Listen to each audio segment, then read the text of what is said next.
캘리포니아에서 마지막 진인 자동차를 선편으로 붙였습니다. 자동차를 붙이고 나니까 집에 돌아올 수단이 없는 거예요. 마침 운동을 같이 하던 50대 초반 모 목사님이 나를 픽업해 준다면서 일부러 시간을 내서 그것까지 왔어요. 참 고마운 일이죠. 탔습니다. 타자마자 그 50대 초반의 목사님이 이런 이야기를 이어나가는 거예요. 목사님, 예, 제가요 한 10여 년 전 한 아파트에 살고 있었는데 제가 살던 바로 옆에 목사님 사모님이 살고 계셨어요. 근데 며칠 전에 갑자기 생각이 나더라고요. 그래서 이것저것 준비를 하고 현금 얼마 준비해가지고 거기를 갔다 왔어요. 그런데요, 그 목사님은 친례교 목사님이라고 하는데 한 10여 년인가 암으로 돌아가셨고 자녀가 둘인데 아들은 한국에 나가서 군생활 마친 다음에 직장생활을 잘하고 있다네요. 그리고 딸은 미국에 살고 있는데 캘리포니아에 살고 있는데 아직 결혼을 안 했고 피아노 레슨을 하면서 살아가고 있다. 뭐 이런 얘기를 묻지도 않았는데 주저리 이렇게 해 나가더라는 말. 그런데 그 이야기를 가만히 들어보니까 제가 아는 분 같은 거예요. 그래서 물었죠. 목사님, 그 목사님 성이 혹시 박 목사님 아닙니까? 그랬더니 박 목사님? 예, 맞아요. 그래 이야기를 꽤 맞춰보니까 제가 아는 분이라서 그분이 저한테 깜짝 놀랐어요. 아니, 김 목사님 어떻게 그분을 아세요? 제 선배 목사님이십니다. 사실이거든요. 그랬더니 그 이야기를 듣고 막 흥분이 돼가지고 전화를 거는 거예요. 차 안에서. 스피커폰이니까 다 들리죠. 저쪽에서 여보세요? 사모님, 저 아무개입니다. 그랬더니 저쪽에서 이러고 합니다. 아이고 목사님 안녕하세요. 지난번에 너무너무 고마웠어요. 감사해요. 이런 목소리 다 들리는 거예요. 사모님, 제가 누구랑 같이 있는 줄 아세요? 혹시 김윤환 목사님 아세요? 그랬더니 알지요. 그분 얼마 전에 소문 들었는데 하와이로 가신다고 그러더라고요. 하와이로 가서 목회하러 가신대요. 이런 얘기 다 들리는 거예요. 그러니까 이 목사님이 지금 그분이 제 옆에 있다고. 그러니까 또 이분이 어머나 그러더니 뭐라 그러는 거 하면 아니 목사님은 김윤환 목사님을 어떻게 아셔서 같이 있는 거냐고 뭐 이러면서 서로 주거니 받거니 잠깐만 기다리세요. 저를 바꿔주는 거예요. 그랬더니 이 사모님이 저도 잘 아는 분이죠. 얼마나 반가워하는지 끝으로 이런 얘기를 하는 목사님 하와이에 가셔서 목회 잘하시도록 기도할게요.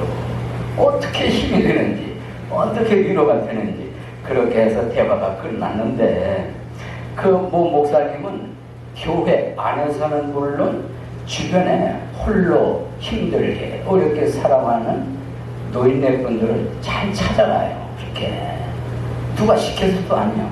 그 목사님이 그렇게 잘 찾아와요. 뭘 챙겨가지고.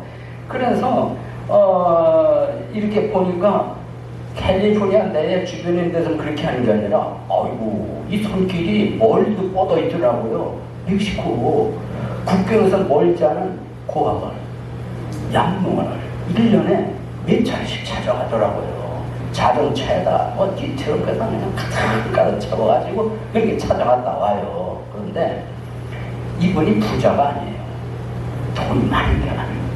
아주 어렵게 개척교회 작은 교회를 해나가는 분인데 아니 어떻게 그렇게 해나가냐고 그랬더니 이런 일을 하다 보니까 하나님이 다 이렇게 저렇게 운전을 하셔서 그런가 물품 자꾸 들어온대요.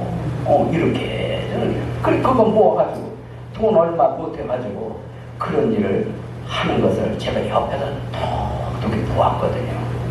그 목사님하고 이야기를 하면 마음이 참 따뜻해요. 분위기가 참 밝아요. 빛이 나요. 그래 그분은 어디 딱 하잖아요. 그대로 감지가 되나봐요. 저분에게 뭐가 필요하다. 저분에게는 뭐가 필요하다. 이게 딱 감지가 되는 것 같아요. 다른 보통 사람 같으면 그런 생각 안 하거든요. 근데 그분은 딱 보면 어딜 가면 벌써 틀려요. 어떻게 눈치를 채는지 어떻게 아는지 이거 필요할 것 같다 해가지고 몸이 필요하면 몸으로 가서 도와주고 물품이 필요하면 물품으로 도와주고 이런 일을 지금 오랫동안 해오고 있습니다. 참 존경하는 목사인데 저한테 일주일에 한 번은 전화가 와요. 나 어떻게 지낸지 궁금하다고. 제가 아유 나 때를 쫄쫄 굶고 있다 그러고 얘기할까 그러다가 잘 지낸다고 이렇게 얘기를 하고 있습니다. 김연한 목사의 목회 비전 시리즈는 계속되고 있는데 샬롬이다.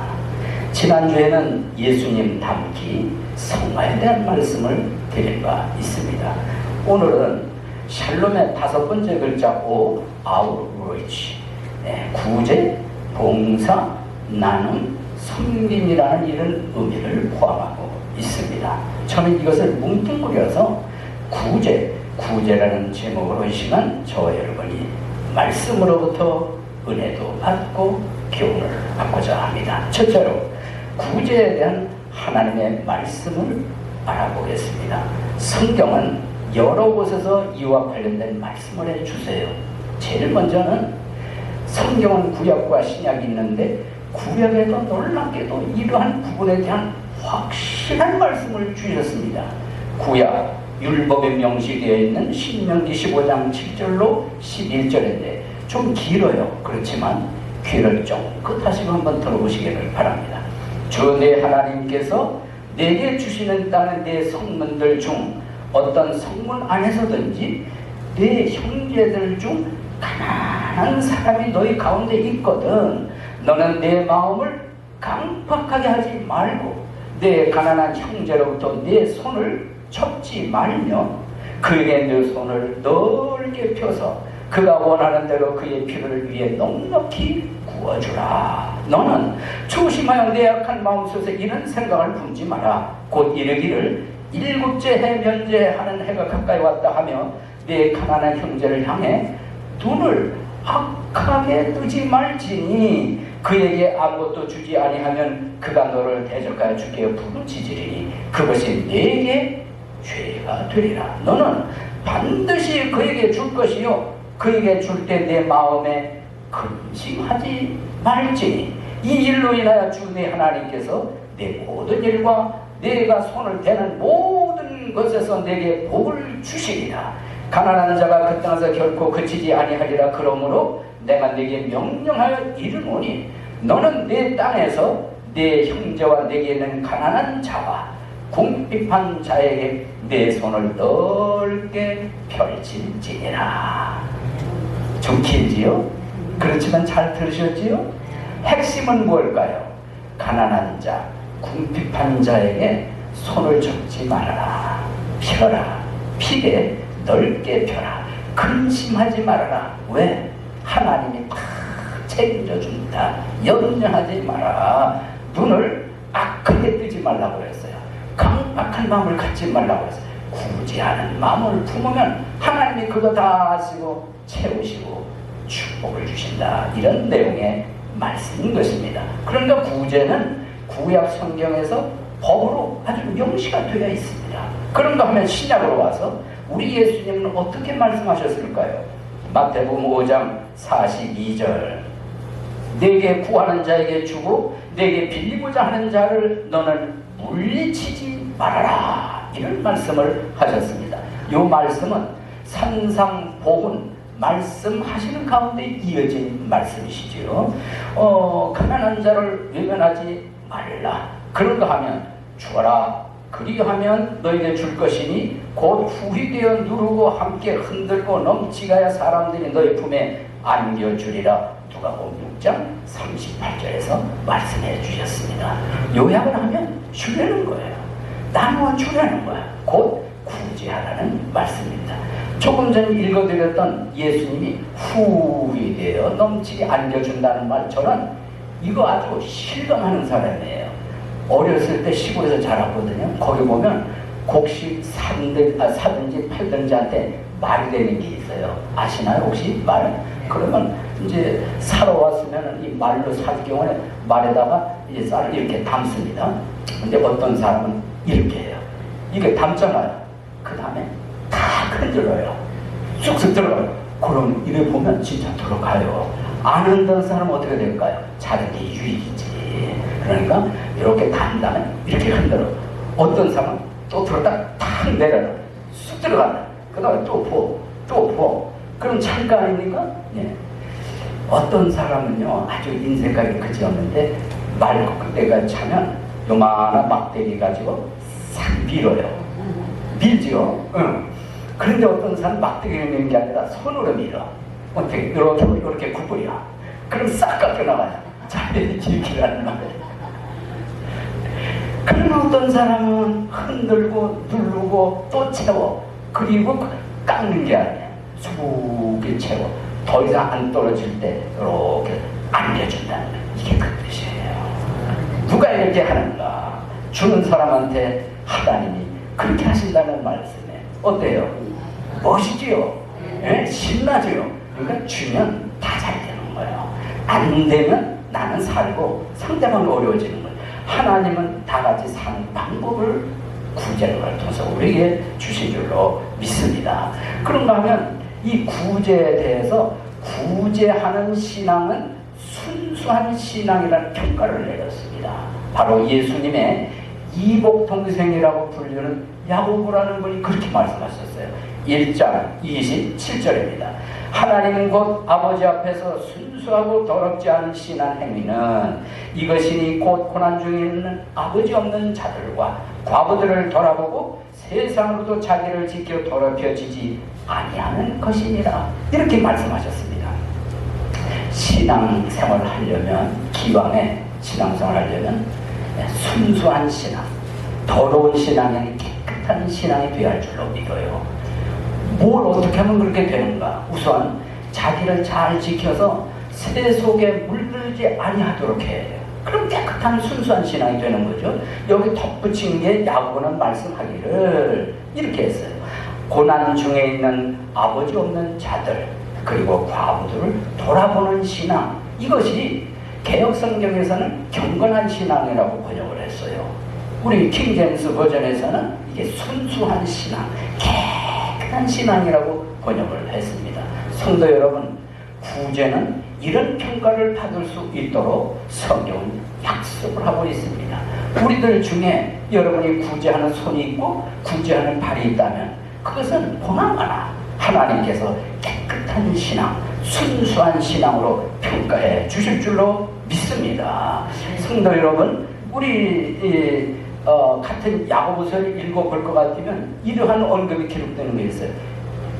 너희 회당에 옷을 잘 차려입고 들어온 사람이 있다. 옷을 아무렇게나 입고 들어온 사람이 있다. 그래, 이렇게 보고선 잘 차려온 사람한테 얼른 쫓아가서 여기 좋은 자리에 앉으소서 하고, 그냥 막 차려입고 온 사람은 거기 그냥 있든지 내 발밑에 앉든지 만들어라. 이러는 너희끼리 구별하는 거다. 그러지 말라고 그랬죠. 그 다음 말씀이에요. 너희 중에 누가 양식이 없어서 배가 굶주려 있다. 그러면은 말로 왜 그러고 있어? 밥 먹으면 되지. 이렇게 말하지 말아라.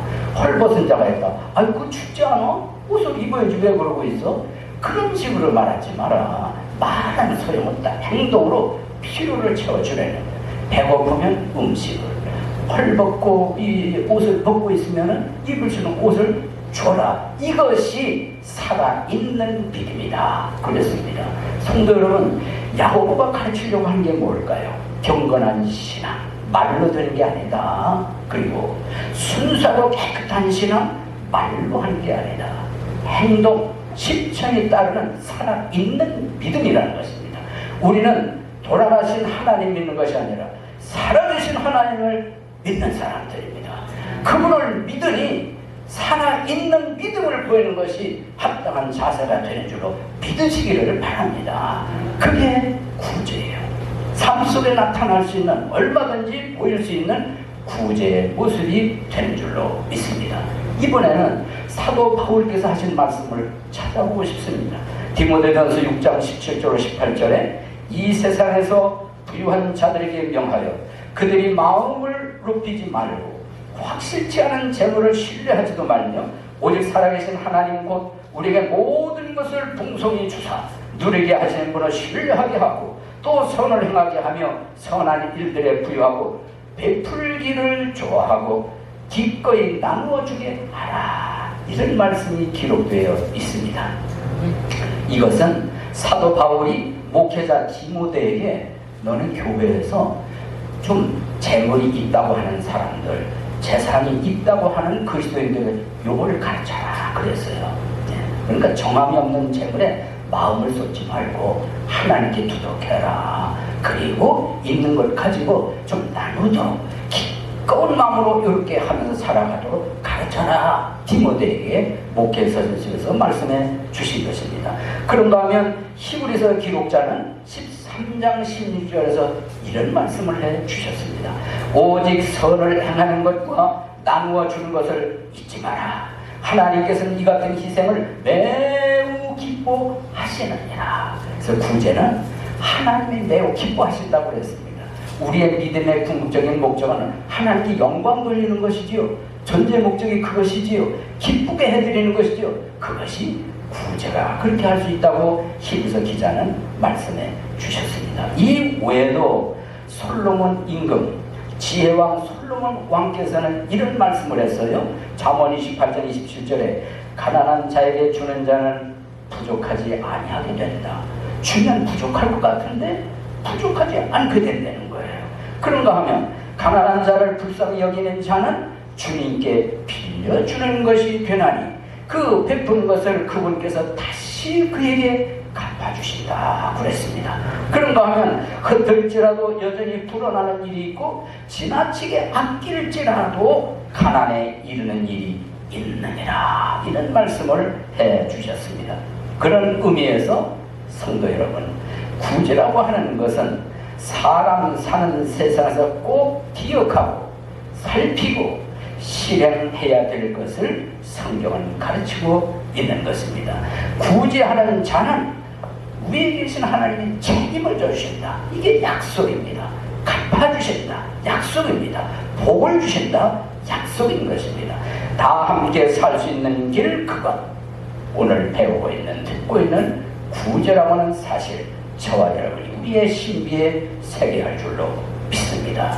그렇다면 그게 두 번째로 구제를 성경은 말씀하는데 어떤 자세로 구제를 할 것인가? 성경적 합당한 자세. 오늘 읽었던 본문에서 세 가지로 요약해서 말씀드릴 수 있습니다.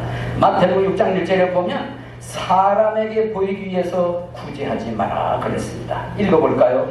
너희는 사람들에게 보이려고 그들 앞에서 구제하지 아니하도록 주의하라. 그렇지 않으면 하늘에 계신 너희 아버지께 너희가 보상을 받지 못하느니라. 흔히 사람들은 구제할 때 사람들에게 보이려고 하는 경향이 없지 않습니다. 알아주기를 원하는 마음이 있습니다. 성경은 달라요.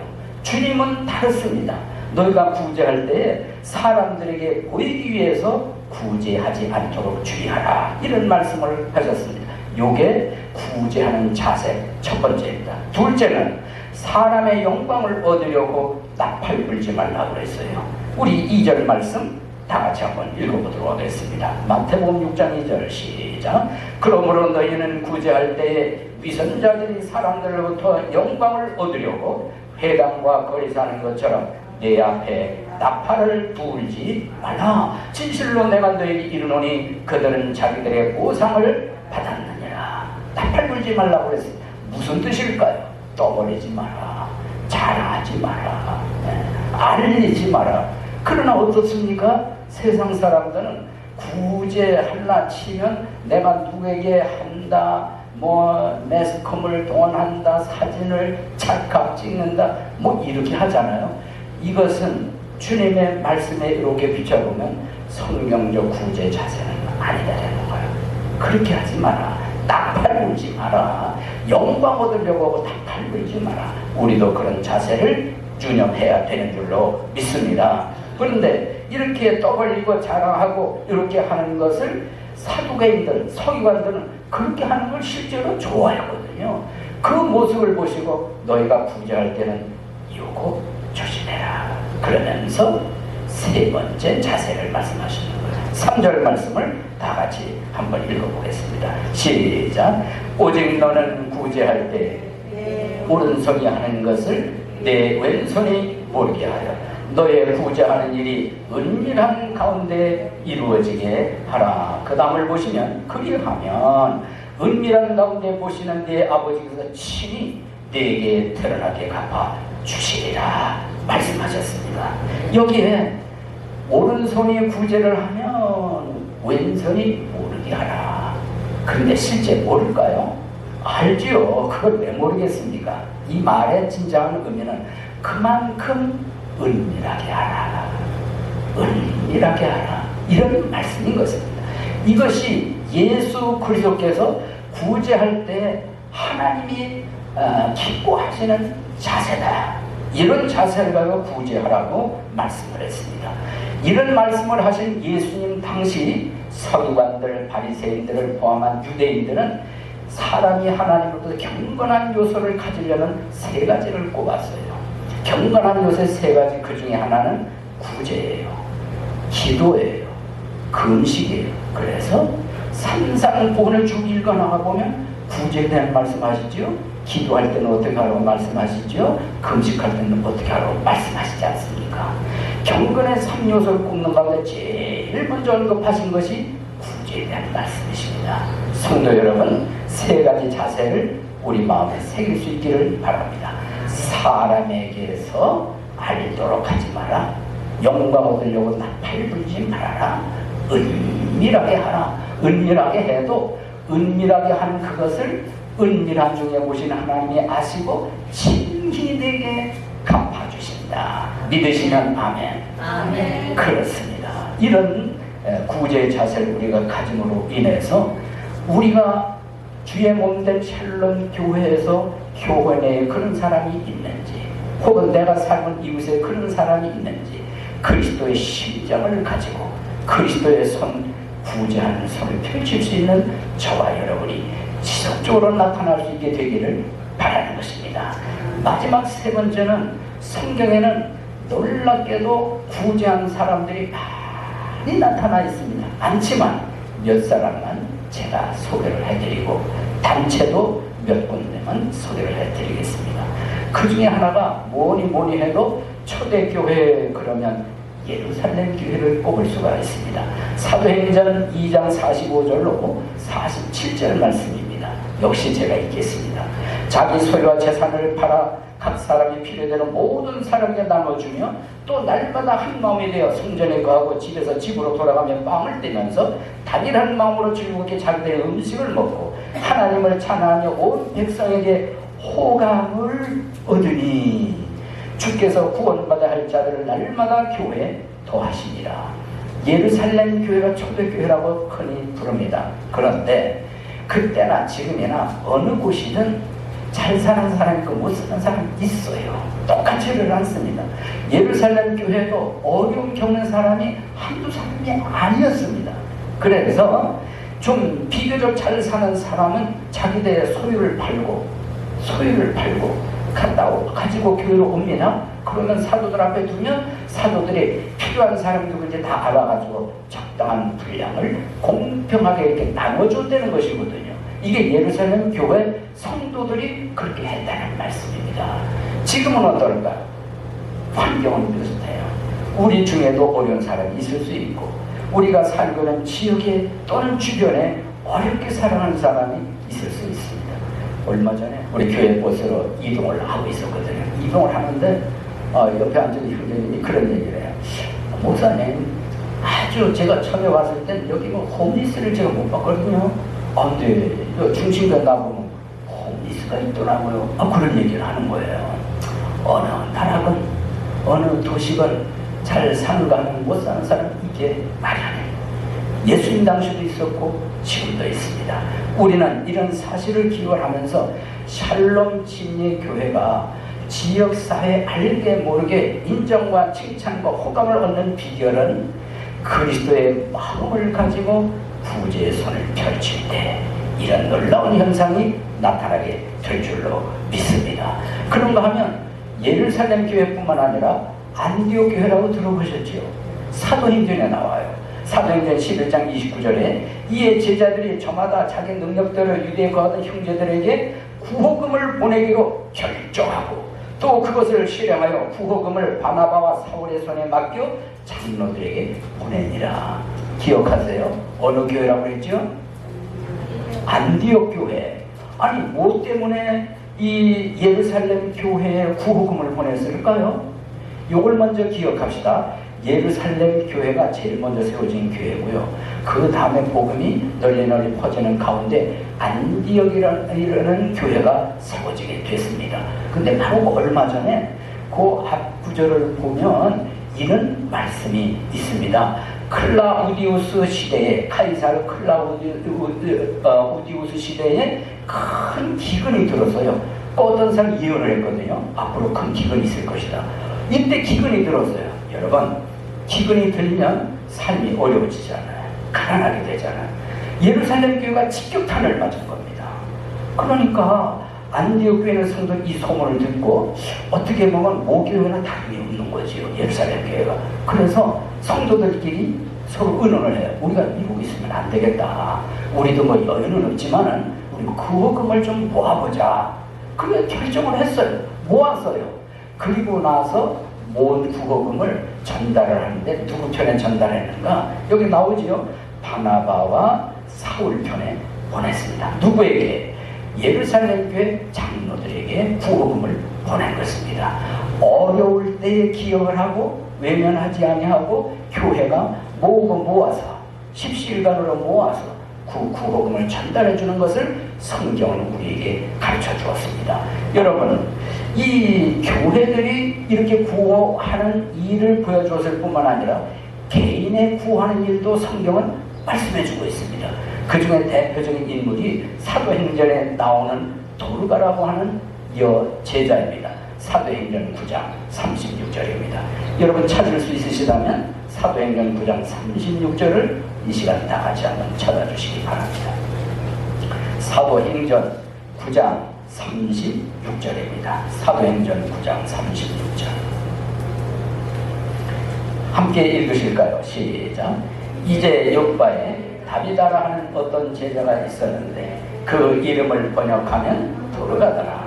이 여자가 베푼 선행과 구제 행위가 심히 많더라. 지역 이름이 나옵니다. 욥바예요.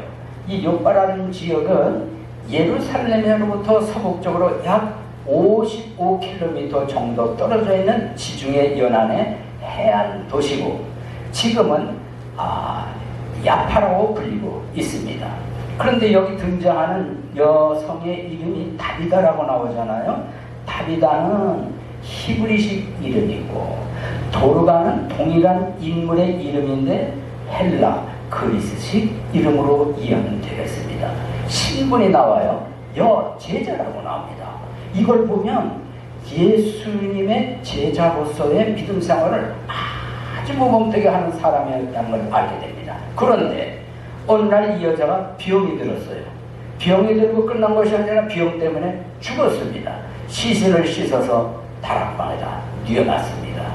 그리고는 소문을 들어서 알고 있는데 얼마 떨어져 있지 않은 지역에 베드로가 있다고 하는 걸 들어요. 그래서 사람을 급히 보냅니다. 지체하지 말고 빨리 오시라고. 이 이야기를 들은 베드로가 지체하지 않고 빨리 왔습니다. 베드로가 와서 다락방으로 올라갔습니다. 갔더니 글쎄 거기에서 막 울고 있는 사람들이 있는 거예요. 누구일까요? 성경에 보면 과부들이 시신 옆에 서서 울고 있는 거예요. 누구요? 과부들. 그래 베드로가 들어가니까 울고 있다가 자기들이 입고 있는 옷 또 들고 있는 옷을 보여주면서 이 옷은 전부 죽은 이 사람이 우리한테 해준 거라고 그러면서 아주 서럽게 우는 거예요. 슬피 우는 겁니다. 구제받은 사람들이 구제한 사람 다비다를 위해서 슬퍼한다. 이게 장의 그 죽은 사람 옆에서 이루어지기는 모습인 것입니다. 어느 목사님이 장례식에 이제 주례사 장례사를 이제 하게 됐는데 성경을 펼치고 준비한 대로 고인의 시신 무덤에 이렇게 놓고서 이러고 관을 앞에 놓고 이러고 얘기를 합니다. 고인은 살아있을 때 강한 의지의 방송이었습니다. 고인은 근면함 그 자체였습니다. 이웃에 대해 베푸는 선행이 많고 많았습니다. 이렇게 고인의 동목을 나열을 한참 해나가고 있는데 그 옆에 서 있던 고인의 미망인이 또 자기 옆에 서 있는 자녀들에게 귀에다가 이렇게 속삭이는 거야. 야, 관석에 있는 사람이 안 말인지 확인 좀 해봐.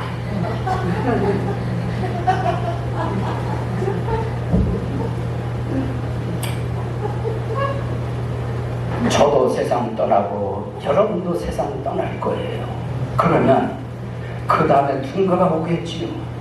누군가가 와서 나를 어떻게 기억을 해줄 것인가, 어떤 사람으로 기억해 줄 것인가, 아주 중요한 문제라고 생각되어집니다. 네. 그래서 제가 2년 전 한국에 갔을 때 대전 현충원을 거기 잘 가요. 멋있습니다. 경관이 그렇게 좋아요. 물도 좋고요. 거기 산책 코스도 잘 돼 있습니다. 그렇게 하다가 비문이 세워져 있거든요. 비문.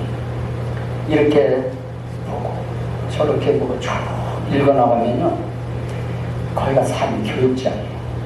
인생 학교요. 한 글자 한 글자 가슴을 쳐요. 때려요. 교훈을 줍니다. 그래서 어떤 건 제가 적고, 그 사람이 이렇게 살았구나, 몇 글자 속에 그 사람 인생에 다 배입니다. 우리가 세상 떠났을 때 누군가가 와서 어떻게 기억해 줘야 할까요? 이 지금 도르가라고 하는 여성은 주변에 많은 과부들이 와서 슬퍼해 주는 거예요. 장례식 일에 되는 줄로 믿습니다. 아유, 그 사람 잘 죽었어. 벌써 죽었어야 되지. 뭐 이런 식으로 가면 얼마나 이게 슬픈 일입니까? 애석해 해주는 사람, 기억을 하고 슬퍼해 주는 사람, 참 그 사람은 좋은 사람이었다고 말해주는 사람, 이런 장례 분위기 저와 여러분 속에 일어날 수 있기를 바랍니다. 그래서 이 도르가라고 하는 여성, 다비다라는 여성은 그렇게 구제하는 일을 그렇게 많이 했습니다. 그 다음 베드로가 어떻게 했지요? 사람들 다 내려 보냈지요. 나가게 한 다음에 무릎을 꿇고 하나님께 기도를 드립니다. 그리고는 시신을 향해서 이렇게 얘기해요. 다비다야, 일어나라. 다비다야, 일어나라. 성경을 보면요, 눈을 번쩍 뜨는 거예요. 눈을 번쩍 뜨는. 그건 베드로를 쳐다보고 일어나는 거예요. 살아난 거예요. 할렐루야. 세상에 어떻게 이런 일이, 세상에 어떻게 이런 일이. 베드로가 말한 대로 일어나 살았고, 사람들이 뭐 한편으로는 놀라고 한편으로는 기뻐했지요. 이 소문이 그 지역을 쫙 퍼져나가는데 성경은 이렇게 기록을 했어요. 그 사실로 인해서 주를 많이 믿더라. 이거 얼마나 하나님께 영광스러운 일입니까? 시작은 뭘까요? 도르가라고 하는 여성의 구제의 소리였어요. 선행의 마음이었어요. 이렇게 하면 놀라운 결과가, 상상을 초월한 결과가 나타난다니까요. 우리 교회가 그렇게 될 수 있기를 바랍니다. 그런가 하면 이번엔 남성을 소개하겠습니다. 고넬료라고 하는 사람이죠. 사도행전 10장 1절로 2절입니다. 조금만 넘기시면 되겠습니다. 사도행전 10장 1절로 2절 다 같이 읽겠습니다. 시작. 가이사랴에 고넬료라 하는 어떤 사람이 있었는데 그는 이탈리아 부대라 하는 부대의 백부장이더라. 그는 독실한 사람이요 자기의 온 집과 함께 하나님을 두려는 사람으로 백성에게 구제물을 많이 주고 항상 하나님께 기도하더라. 지역 이름이 나오지요. 가이사랴입니다. 역시 지중해 연안에 위치한 해안 도시인데 예루살렘에서 서북쪽으로 여긴 좀 멀어요. 104km 정도 떨어진 장소입니다. 이 부대, 이탈리아 부대 백부장이라 한국 군대 편제상으로 설명하면 중대장쯤 되는 걸로 이해하시면 되겠습니다. 그런데 이 고넬료의 신분은 백부장이면서 민족으로는 이방 민족입니다. 유대인이 아닙니다. 그런데 이러한 사람이 신앙심이 아주 두터웠던 거예요. 하나님을 잘 믿었어요. 어떤 식으로 믿었냐? 하나님을 두려워할 줄 아는 거예요. 그걸 경외라고 그러죠. 어디를 가든 무엇을 하든 하나님을 두려워할 줄 아는 거예요. 경외할 줄 아는 거예요. 이것뿐만 아니라 온 집안 식구들을 그렇게 만든 거예요. 하나님을 두려워하면서 섬기도록 만들었습니다. 그리고 위로는 하나님을 잘 섬기고 옆으로 사람들에 대해서는 구제물, 구원물을 그렇게 많이 베풀었어요. 백성들에게. 아마 거기에는 이방인도 있고 유대인도 포함이 되어 있다고 상상이 되어집니다. 이것만이 아닙니다. 기도 시간을 정해놨어요. 딱 시켜놓고 시간만 되면 하나님한테 기도를 드린 이러한 사람 고넬료였던 것입니다. 그런데 오늘날 기도하는데 정해진 시간에 기도하는데 환상이 보이는 거예요. 내용은 베드로를 초청하라는 거죠. 거기서 얼마 떨어져 있는 베드로가 있었어요. 사람이 와서 자기를 찾는 거예요. 이야기를 들어보니까 안 가면 안 되겠어요. 하나님이 그때 따라가라고 했어요. 왔습니다. 고넬료 집에 왔더니 왜 나를 불렀냐, 왜 초청하냐 물었더니 이제 고넬료가 여차저차 초청하니까 백을 쭉 설명을 한마디로 환상기 하나님 이렇게 말씀하셨다는 거죠. 그래서 이 고넬료 집에서 이 베드로가 뭘 얘기할까요? 음식만 먹는 게 아니죠. 그걸로 끝나면 재미가 없지요. 말씀을 전합니다. 복음을 전합니다. 이 복음을 전하는데 말씀 듣는 그 집안 식구들, 거기 모였던 사람들의 성령님이 임하시는 거예요. 성령님이 임하시는 걸 유대인들이 보고서, 제자들이 보고서 깜짝 놀라는 거야. 아니, 성령 임하는 거는 유대인들한테만 임하는 줄 알았더니 어떻게 이방인들에게도 임하지? 그래서 깜짝 놀랐지만 엄연한 현실이자 사실이었습니다. 그래서 사도 베드로가 놀라운 것을 고백을 해요. 사도 베드로가 사도행전 10장 34, 35절입니다. 중요한 구절입니다. 한번 제가 읽겠습니다. 이에 베드로가 입을 열어 말하되 내가 진실로 하나님은 사람들의 외모를 중시하지 아니하시고 모든 민족 중에서 자신을 두려워하며 의를 행하는 사람을 받아주시는 줄을 내가 깨달았다. 이런 말씀을 한 겁니다. 믿어지시지요? 깨달아지시지요? 하나님 외모를 보시는 게 아니다. 중시하신 분이 아니다. 어떤 민족이든 하나님을 두려워하고 또 의를 행하고 그리고 선을 향하는 사람은 하나님이 받아주시는구나. 이걸 깨달았다는 거예요. 누가? 베드로가요. 성도 여러분, 우리가 구원에 이르는 게 선한 행위로 구원에 이르는 건 아니에요. 그렇지만 이건 분명해요. 선행을 아니하고 하나님을 어쨌든지 가까이 하려 하고 두려워하는 이 사람은 구원에 이르지 않았을지라도 구원의 문 앞에 이르도록 하나님이 은혜를 주신다는 거예요. 이게 그 뜻입니다. 사도 베드로가 깨닫는 사실입니다. 그러니까 우리 주변에 착한 일 많이 하는 사람, 에이 너 그런다고 구원 못 받아 이렇게 생각하지 마시고 구원에 가까이 가는 사람이다 이렇게 여기시고 격려해 주시고 복음을 이야기해 주시는 저와 여러분이 되셔야 할 줄로 믿습니다. 저는 오늘 나의 목회는 샬롬이다, 구제라는 제목으로 말씀을 드렸습니다. 성경은 구제를 법으로 주셨고 명령하셨습니다. 사람이 마땅히 할 도리 가운데 하나님을 말씀을 드렸습니다. 성경은 실제로 이 구제를 베푼 사람들을 교회도 얘기하셨고 개인들을 얘기하셨는데 전 두 사람을 소개해 드렸습니다. 도루가, 다비다, 그리고 고넬료를 소개해 드렸습니다. 결론을 맺을까 합니다. 예수님이 이 땅에 재림하실 때 양은 오른편에, 염소는 왼편에, 오른편에 있는 자들에게 이렇게 말씀하시지요. 내가 굶주릴 때 먹을 걸 주었지, 목말랐을 때 마실 걸 주었지, 헐벗었을 때 옷을 주었지, 감옥에 갇혔을 때 찾아주었지, 그리고 병들을 때 찾아와 주었지, 복받는 자들이요. 그랬더니 오른편에 있는 사람이 아니 예수님 언제 우리가 예수님이 그렇게 했어요? 우리 그런 적 없습니다. 그랬더니 예수님 하시는 말씀이 지극히 작은 자 하나에게 하는 것이 나한테 하는 것이니라. 여러분 이 사실을 꼭 기억합시다. 언젠가 주님 앞에 설 거예요. 그러면 우리 주님으로부터 오른편에 있는 자들이요, 양이들이요, 복받을 자들이요, 이런 소리를 들을 수 있게 되기를 바랍니다. 하나님은 보이지 않는 하나님이시지만 하나님께서 교회라고 하는 단체를 통해서 보이지 않는 하나님의 긍휼, 보이지 않는 하나님의 자비하심을 우리의 구제라는 수단을 통해서 세상 사람들이 하나님을 보게끔 말씀해 주신 것입니다. 그런 의미에서 구제는 축복의 통로요, 구제는 은혜 받는 열쇠가 되는 줄로 믿으시기를 바랍니다.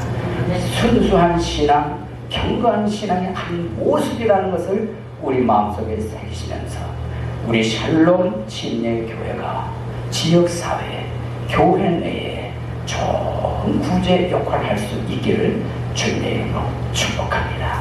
아멘.